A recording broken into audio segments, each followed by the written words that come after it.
Mais Dieu, dans son amour, n'a pas laissé le monde sans réponse. Il a envoyé son Fils, Jésus-Christ, et il a confié un message extraordinaire à ses disciples.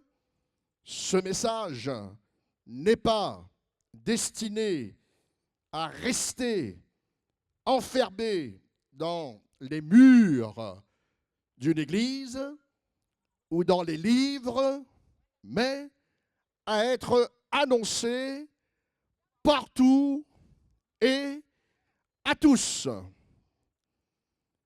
Voici ce que nous lisons dans Marc, chapitre 16, verset 15. Puis il leur dit, allez par tout le monde et prêchez la bonne nouvelle à toute la création. Ce message, c'est donc la bonne nouvelle, l'évangile. Chers amis,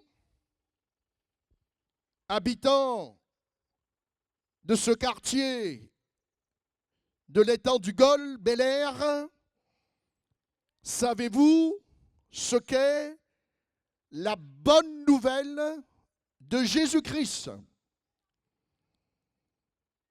Je vous invite à explorer ensemble quelques points essentiels de cette bonne nouvelle. Premièrement, la bonne nouvelle, Jésus est mort pour nos péchés. L'apôtre Paul nous l'explique clairement dans la Bible. 1 Corinthiens, chapitre 15, verset 3, Christ est mort pour nos péchés selon les Écritures. Cela semble simple, mais en réalité, cela change tout. Pourquoi? Eh bien, parce que la mort de Christ n'était pas simplement une tragédie historique. Elle est la clé de notre salut. Le péché nous sépare de Dieu. Le péché est cette rupture, cette rébellion contre Dieu, comme l'écrit Paul dans Romains 3, 23, tous ont péché et sont privés de la gloire de Dieu. Cela signifie que nous, en tant qu'êtres humains, avons tous péché. Et cela nous met à distance de la perfection de Dieu. Oui, le péché nous sépare de Dieu. Le prix du péché, c'est la mort. Le péché conduit à une séparation avec Dieu et la conséquence ultime de cette séparation, c'est la mort éternelle. Romains 6, 23 nous dit, le salaire du péché, c'est la mort. Mais ce n'est pas la fin de l'histoire. Car la bonne nouvelle, c'est que Jésus est venu sur terre pour prendre sur lui le poids de nos péchés. Jésus, qui était sans péché, a accepté de mourir pour nous, à notre place. Il a porté la condamnation que nous devions recevoir. 1 Pierre, chapitre 2, verset 24, nous rappelle, lui qui a porté nos péchés en son corps sur le bois. Mais pourquoi est-ce une bonne nouvelle?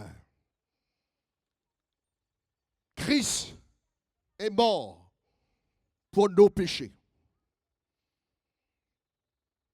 Eh bien, parce qu'en mourant à notre place, chers amis, Jésus nous offre le pardon de nos péchés et la possibilité de retrouver notre relation avec Dieu. Cela signifie que nous pouvons être réconciliés avec Dieu et recevoir sa paix. Peut-être pour quelqu'un qui écoute ce message et qui peut-être écoute ce message pour la première fois, vous vous demandez alors pourquoi la mort de Jésus devrait-elle me concerner? La réponse est que c'est pour vous, pour nous tous, que Jésus est mort. Il a pris sur lui le poids de tous nos péchés, afin que nous puissions être pardonnés. La Bible est claire, formelle. Christ est mort pour nos péchés. Ce que vous ressentez aujourd'hui, ce sentiment peut-être eh bien de vide en vous ou de besoin de quelque chose de plus, peut trouver sa réponse dans Jésus. Et ce soir, il vous invite, qui que vous soyez, à accepter son pardon et aussi à recevoir sa paix. Alléluia. Il est mort pour vous. Il est mort pour nous tous, pour nos péchés. Acceptez-le dans votre vie aujourd'hui. Jésus veut vous réconcilier avec Dieu. Mais la bonne nouvelle ne s'arrête pas à la croix, à la mort de Jésus. La bonne nouvelle, Christ, non seulement est mort pour nos péchés,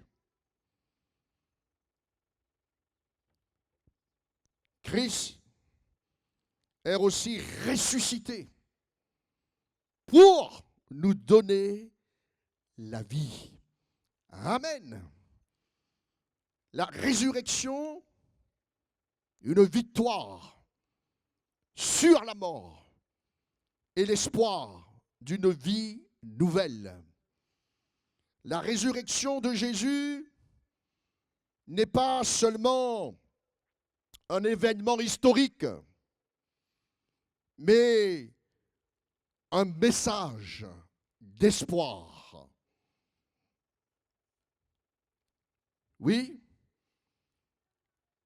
elle est le signal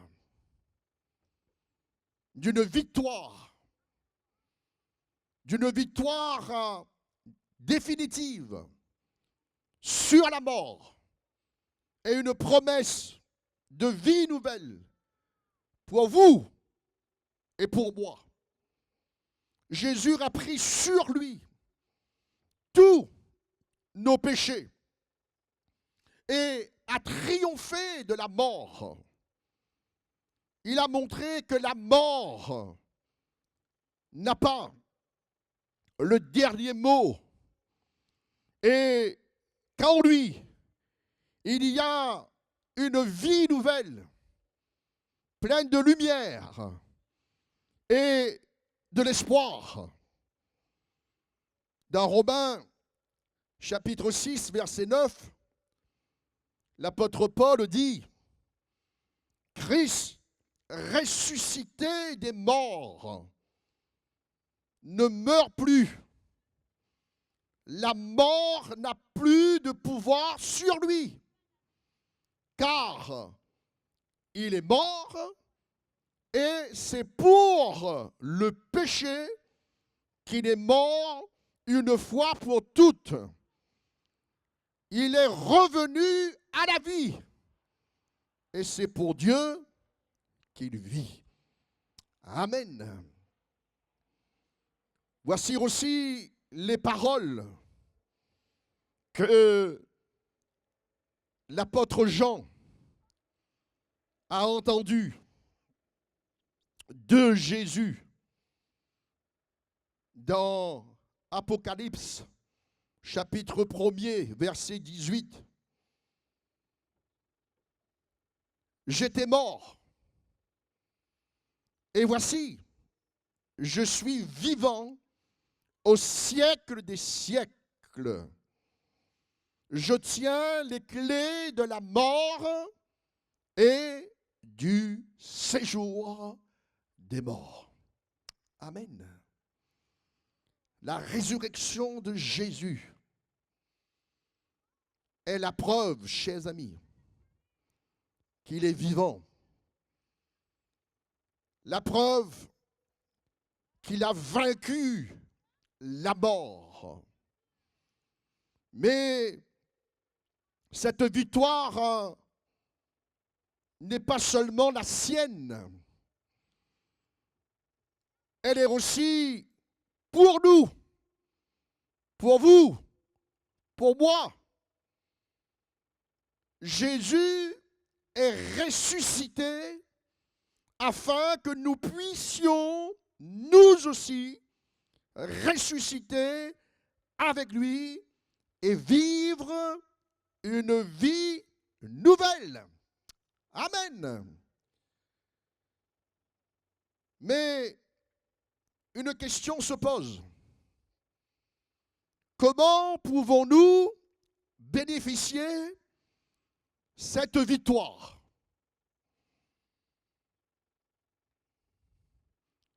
La bonne nouvelle,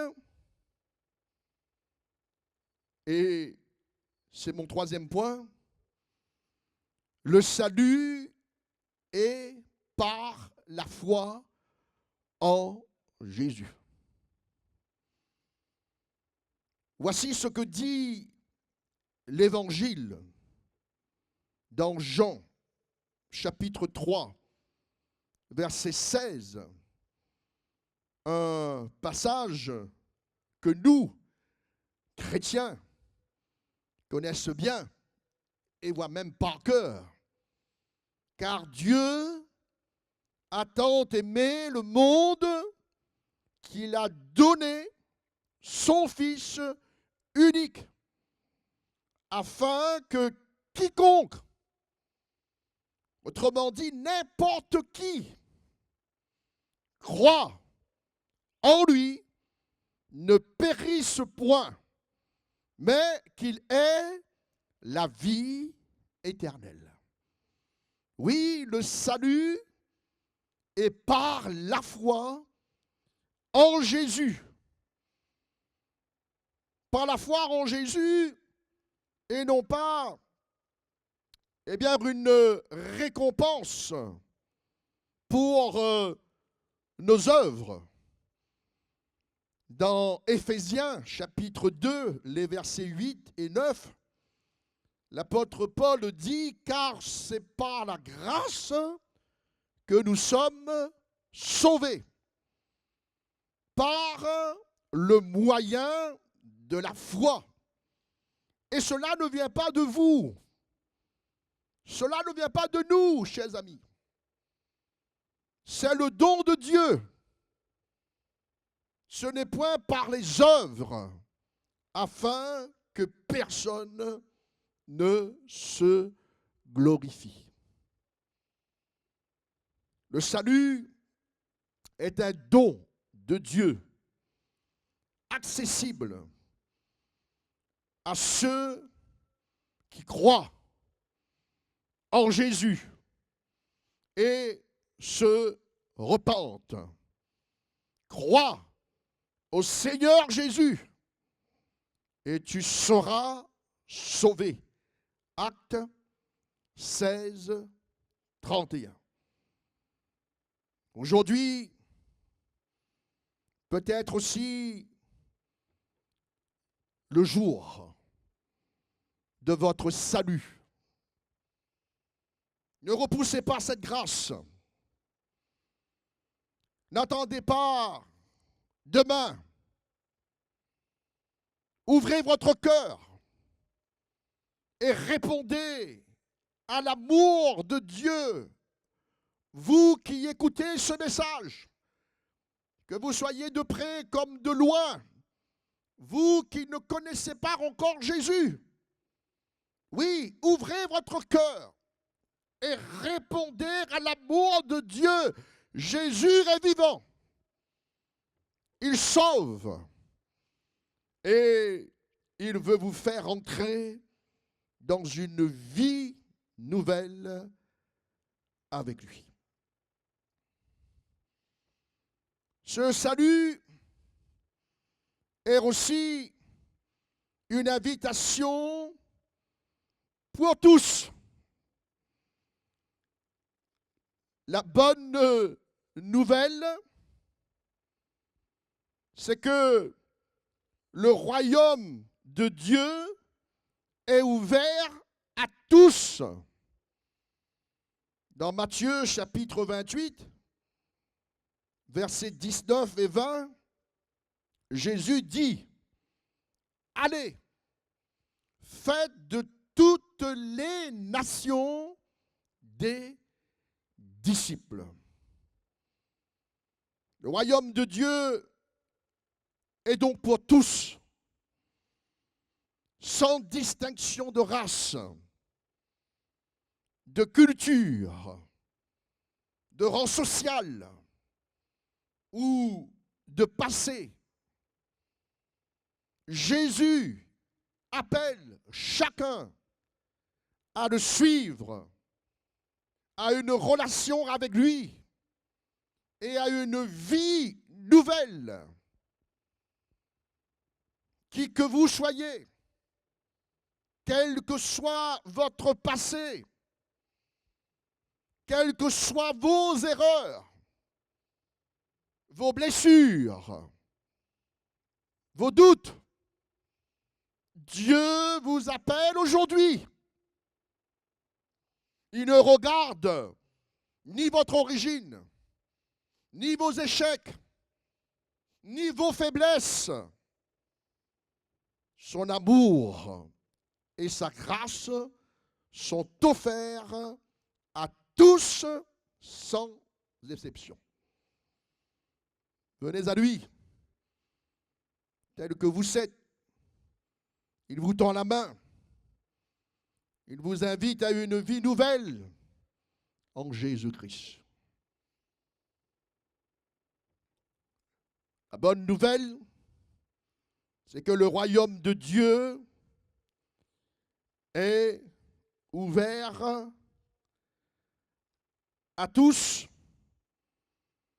non seulement pour le salut des âmes, mais aussi, et j'arrive à la fois au 4e point et à la conclusion, pour tous ceux qui ont besoin de guérison, de délivrance et de restauration. Ce même Jésus qui,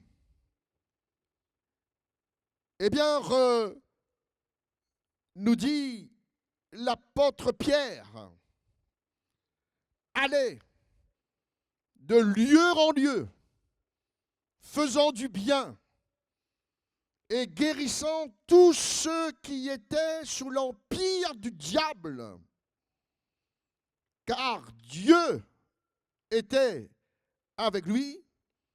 Aujourd'hui encore, il sauve ceux qui sont perdus, mais il guérit aussi ceux qui sont malades, délivre ceux qui vivent avec leurs chaînes ou leurs liens. Quelle que soit votre situation, Jésus vous invite à venir à lui. Si vous êtes perdu, et si vous êtes conscient de cela, et conscient que vous avez besoin d'un sauveur, et conscient que vous avez besoin de Jésus, parce que c'est Jésus le sauveur, le seul sauveur, eh bien, croyez-le, il veut vous sauver. Amen. Si vous êtes malade, physiquement, émotionnellement, moralement, spirituellement, Jésus veut vous guérir. Si vous êtes lié par des passions, des vices, tels que drogue, alcool, zamal, toutes sortes d'addictions, Jésus veut vous délivrer. Alléluia. Car Jésus est non seulement celui qui sauve, mais il est également celui qui guérit, celui qui délivre, qui libère les captifs. Il a été renvoyé, et lui-même l'a dit dans sa parole, pour libérer les captifs, renvoyer libres. Alléluia. Et il est aussi celui qui veut vous restaurer. Si tel est votre besoin, vous délivrer et vous restaurer, parfaitement, radicalement. Écoutez tous cette invitation de Jésus qui est toujours d'actualité. Venez à moi, vous tous qui êtes fatigués et chargés, et je vous donnerai du repos. Et c'est l'invitation que Jésus lance encore aujourd'hui à tous ceux qui sont fatigués et chargés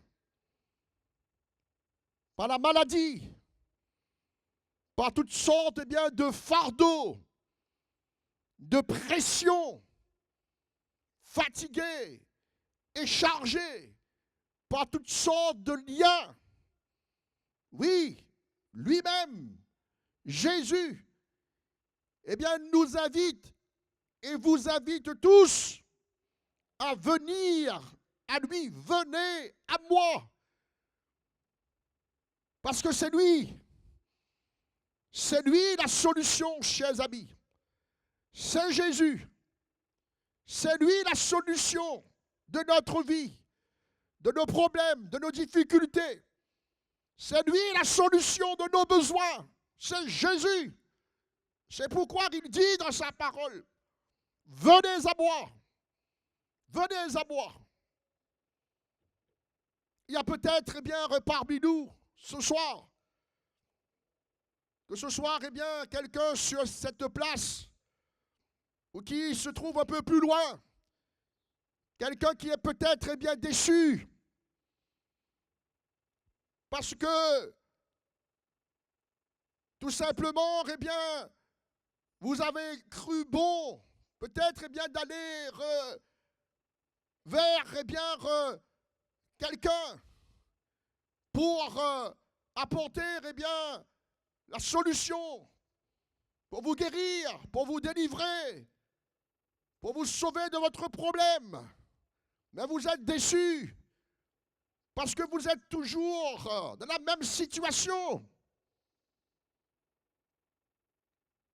Peut-être vous avez même dépensé pour la solution de votre problème.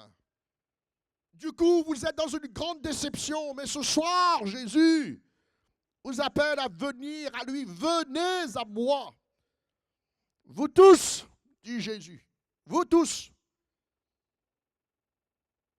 qui êtes fatigués et chargés, et je vous donnerai du repos.